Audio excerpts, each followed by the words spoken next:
ইউনিসেফে একটা নিয়োগ দিল যে বিশ্বের সবচেয়ে ট্যালেন্ট লোক তাদের দরকার। তো এই নিয়োগে 3জন লোক গেল ট্রাই করতে। আপনার হচ্ছে আমেরিকা থেকে, চায়না থেকে আর বাংলাদেশ থেকে। আমেরিকান লোক প্রথম ঢুকলো ইন্টারভিউ দেওয়ার জন্য, বললো যে বিশ্বের সবচেয়ে দ্রুতগামী উড়োজাহাজ আমরা বানাইছি, আমরা অনেক ট্যালেন্ট। গেল, বেশ ভালো কথা, ইন্টারভিউ দিয়া। এরপরে চায়নার লোক ঢুকলো, উনি বললো যে পৃথিবীর সবচেয়ে দ্রুতগামী ট্রেন আমরা বানাইছি, আমরা অনেক ট্যালেন্ট। তো উনি ইন্টারভিউ দিয়ে চলে গেল। এবার বাঙালি ঢুকলো, বাঙালি ঢুকে বললো যে আমরা খাই আর ঘুমাই, আমরা কোনো কাজ করি না।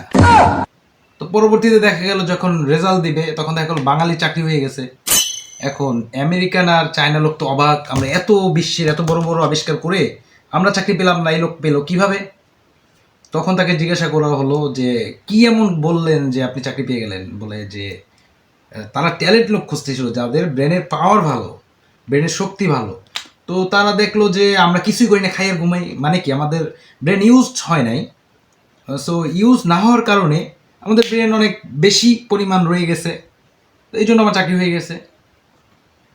আর ওদের হয় নাই, ওদের তো অনেক আবিষ্কার করছে, ওদের ব্রেন খরচ হয়ে গেছে। তো সারমর্ম একটাই, আমরা বাঙালিরা আমাদের ব্রেনটা ইউজ করতে পছন্দ করি না।